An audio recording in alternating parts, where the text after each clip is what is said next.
कमाल की कलम में आपका इस्तकबाल करता हूँ, आपका स्वागत करता हूँ। बिहार वो मिट्टी है जहाँ राष्ट्र कवि रामधारी सिंह दिनकर जी ने जन्म लिया था, जिन्होंने मानो जब जोर लगाता है पत्थर भी पानी बन जाता है जैसे पंक्तियों से देश के युवाओं को हमेशा आगे बढ़ने और हमेशा संघर्ष करते रहने के लिए प्रेरित किया। बिहार वही सरजमी है जहां महान क्रांतिकारी वीर कुंवर सिंह जी ने जन्म लिया था, जिन्होंने अंग्रेज की गोली अपने हाथों में लगने पर अपने हाथ को अपने तलवार से काटकर गंगा में अर्पित कर दिया था, क्योंकि वो नहीं चाहते थे कि किसी बाहरी ताकत और किसी अंग्रेज की गोली से उनकी मौत हो जाए। बिहार वही सरजमी है जहां डॉक्टर राजेंद्र प्रसाद जैसे लोगों ने जन्म लिया, जिन्होंने प्रथम राष्ट्रपति बनकर अपनी सेवा दी। बिहार वही सरजमी है जहां महान गणितज्ञ आर्यभट्ट का जन्म हुआ था, जिन्होंने शून्य का आविष्कार कर गणित के क्षेत्र में एक अमूल्य योगदान दिया। यह वही राज्य है जहां विश्व के सबसे पुराने विश्वविद्यालयों में से एक नालंदा विश्वविद्यालय हुआ करता था, जहां विश्व भर के विद्यार्थी पढ़ने आया करते थे और यहीं से ज्ञान अर्जित कर पूरे विश्व में अपने ज्ञान का प्रकाश फैलाया करते थे। यह वही सरजमी है जहां बोधि वृक्ष के नीचे बैठकर महात्मा बुद्ध ने ज्ञान अर्जित किया था और जिसके बाद पूरे विश्व के बौद्ध श्रद्धालुओं के लिए बोध गया एक पवित्र धार्मिक स्थल बन गया। यानी ये वही बिहार है जहाँ महान क्रांतिकारियों, कवियों, राजनेताओं, वैज्ञानिकों और गणितज्ञों ने जन्म लिया। ये वही बिहार है जिसने पूरे विश्व में अपने ज्ञान का प्रकाश फैलाया। लेकिन आज क्या हुआ कि पूरे विश्व में अपने ज्ञान का प्रकाश फैलाने वाले, पूरी दुनिया में शिक्षा दीक्षा को आम करने वाले आज खुद शिक्षा दीक्षा के मामले में सबसे पीछे रह गए। सबसे पहले हम एजुकेशन सिस्टम की बात करते हैं। वर्ष 2015 में बिहार बोर्ड्स में नकल की तस्वीरों ने पूरे देश में अपनी सुर्खियां बटोरी और बिहार के शिक्षा व्यवस्था को राष्ट्रीय पटल पर और बदनाम कर दिया। ऐसा ही कुछ 2016 में हुआ। पॉलिटिकल साइंस वो क्या होता है? पॉलिटिकल साइंस या नया सब्जेक्ट हम सुने, क्या चीज़ है? खाना बनाने के बारे में। जब रूबी राय और सौरव श्रेष्ठ नाम के इस बिहार टॉपर को सलाखों के पीछे जाना पड़ा, क्योंकि बच्चा राय नाम के एक एजुकेशन माफिया का हाथ था इनको टॉपर बनाने के पीछे। ये वही बच्चा राय थे जो विष्णु राय कॉलेज के प्रिंसिपल थे और इसी कॉलेज में रूबी राय और सौरव श्रेष्ठ पढ़ा करते थे। यानी किस तरीके से एक एजुकेशन माफिया की वजह से एक स्टेट के एजुकेशन सिस्टम की हालत बदहाल हो जाती है। यही कारण है कि विद्यार्थियों का एजुकेशन सिस्टम से और राज्य की शिक्षा व्यवस्था से भरोसा टूट जाता है और विद्यार्थी जो सही में पढ़ने वाले होते हैं वो दिल्ली, मुंबई और बैंगलोर जैसे शहरों में जाकर पढ़ाई करना ज़्यादा उचित समझते हैं। फिर 2017 के 12th की बोर्ड परीक्षा में 65% बच्चे फेल हो जाते हैं, यानी 12 लाख में से 8 लाख बच्चे फेल हो जाते हैं। जब ऑफिशियल्स को सवालों के कटघरे में खड़ा किया जाता है तो उनका कहना होता है कि पिछले साल के चीटिंग्स को देखते हुए इस साल काफ़ी स्ट्रिक्ट रूल्स लागू किए गए थे, जिसकी वजह से इतने ज़्यादा बच्चे फेल हो गए। इस तरह के और कई पेपर लीक्स के मामलों ने बिहार का नाम राष्ट्रीय स्तर पर बदनाम कर दिया है। जैसे नीट यूजी 2024 में पेपर लीक के मामले की वजह से बिहार और पटना से दर्जनों लोगों को गिरफ्तार किया जाता है।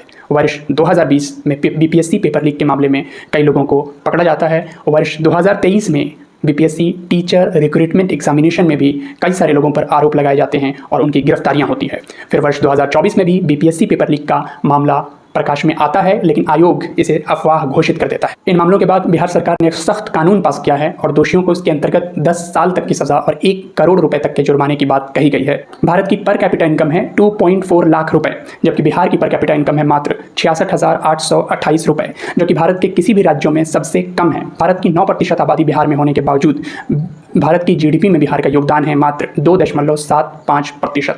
इस तरह के वाकयात हमेशा बिहार से सुनने को मिलते हैं। गरीबी, बीमारी, चीटिंग्स, स्कैम्स, हमेशा न्यूज़पेपर्स में, न्यूज़ चैनल्स में इस तरह के घटनाएं सुनने, पढ़ने, देखने को मिलते हैं। अब सवाल यह उठता है कि इसका कंक्लूजन क्या है? बिहार भी इस देश का एक अभिन्न हिस्सा है, तो इसके लिए हम और आप क्या कर सकते हैं ताकि कल का बिहार आज के बिहार से अलग हो सके? मैं एक ऐतिहासिक घटना का उदाहरण लेकर यह बताने की कोशिश करूंगा कि किस तरीके से हम कल के बिहार को आज के बिहार से अलग कर सकते हैं। 20वीं शताब्दी की बात है, जब ब्रिटिश साइकिलिंग टीम की हालत बहुत ज़्यादा ख़राब हो चुकी थी, उनका प्रदर्शन बिल्कुल बेकार हो चुका था। उस वक्त उन्होंने 100 सालों के ओलंपिक इतिहास में सिर्फ एक बार गोल्ड मेडल अपने नाम किया था। तब 2003 में जब डेव ब्रेल्सफोर्ड को new performance director of British cycling team के तौर पर नियुक्त किया जाता है, उन्होंने छोटे छोटे बदलावों पर फोकस किया, उन्होंने छोटे छोटे इंप्रूवमेंट्स किए और टीम को एक ऐसा मुकाम दिलाया जिस मुकाम पर पहुंचने की ख्वाहिश हर साइकिलिंग टीम की होती है। उन्होंने बाइक की सीट्स को रीडिज़ाइन किया, उन्हें और ज़्यादा कंफर्टेबल बनाया। उन्होंने टायर्स पर अल्कोहल रब किया ताकि एक अच्छी ग्रिप बन सके। उन्होंने राइडर्स को इलेक्ट्रिकली हीटेड ओवर शॉर्ट्स पहनने के लिए कहा ताकि वो ऑटोमेटिकली बॉडी के मसल टेम्परेचर को मेंटेन कर सके। उन्होंने अलग अलग तरह के मसाज जेल्स को टेस्ट किया और यह सुनिश्चित किया कि किस मसाज जेल से फास्टेस्ट रिकवरी प्लेयर्स को मिल रही है। और उन्होंने उत्कृष्ट गुणवत्ता वाले पिलो और मैट्रेसेस का इस्तेमाल किया ताकि राइडर्स बहुत अच्छी नींद रात को ले सकें। इन छोटे छोटे बदलावों को करके उनकी टीम ने एक अकल्पनीय, अविश्वसनीय और अद्भुत उपलब्धि हासिल की। जिस टीम ने 100 सालों के ओलंपिक इतिहास में सिर्फ एक गोल्ड मेडल अपने नाम किया था, उसी ब्रिटिश साइकिलिंग टीम ने 2007 से 2017 के बीच यानी सिर्फ 10 सालों में 66 ओलंपिक और पैरालंपिक गोल्ड मेडल अपने खाते में दर्ज किया और इतिहास के पन्नों में स्वर्णिम अक्षरों में अपना नाम अंकित कराया।